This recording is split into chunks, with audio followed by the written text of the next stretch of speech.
નમસ્કાર દર્શક મિત્રો, જનરપન ન્યૂઝમાં આપણું સ્વાગત છે ને હું છું આપણો મિત્ર કંચન પરમાર।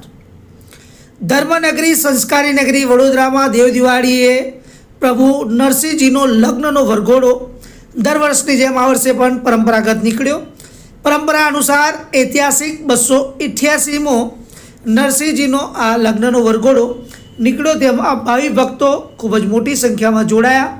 શાલિગ્રામ સ્વરૂપે બીજા વિરાજતા નરસિંહજીને વરરાજાના શૃંગાર કરવામાં આવ્યો।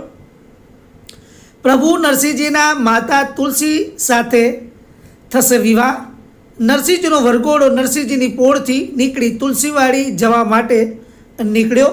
વરઘોડામાં રાજકીય નેતાઓ સહિત નાગરિકો મોટી સંખ્યામાં જોડાયા।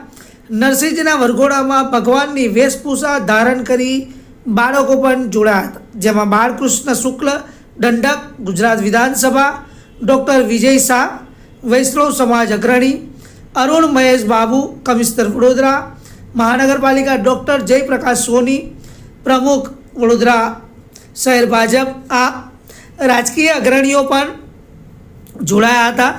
તો નાના બાળકોએ વેશભૂષા કરીને વડોદરા શહેરના તમામ લોકોને મંત્રમુગ્ધ કરી દીધા હતા। તેમજ બીજી વાત એ કરીએ કે દ્વારકેશલાલજી મહારાજ તેમજ તેમના પરિવાર સાથે ઉપસ્થિત રહ્યા હતા અને વડોદરા શહેરમાં આન બાનની સાંજ સાથે ભગવાન નરસિંહજીનો વરઘોડો નીકળ્યો હતો। ઢોલ તાશા નગારા સાથે, વાજ વીણા અને વાજિંત્રો સાથે ભગવાન પરંપરાગત રીતે શાલિગ્રામ સ્વરૂપે મા તુલસીને પરણવા માટે તુલસીવાડી ખાતે આવેલા મંદિર ખાતે આ વરઘોડો જશે અને ભગવાનના ત્યાં વિધિવ્રત વિવાહ કરવામાં આવશે।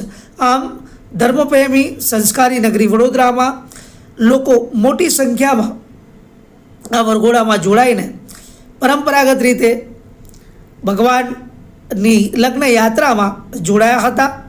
તો 288મો આ વરઘોડો ભગવાન નરસિંહજીનો હતો ને વડોદરા સંસ્કારી નગરીમાં આ વરઘોડો નરસિંહજીની પોળથી નીકળી તુલસીવાડી જવા નીકળ્યો હતો। બ્યુરો રિપોર્ટ, જનરપન ન્યૂઝ, વડોદરા।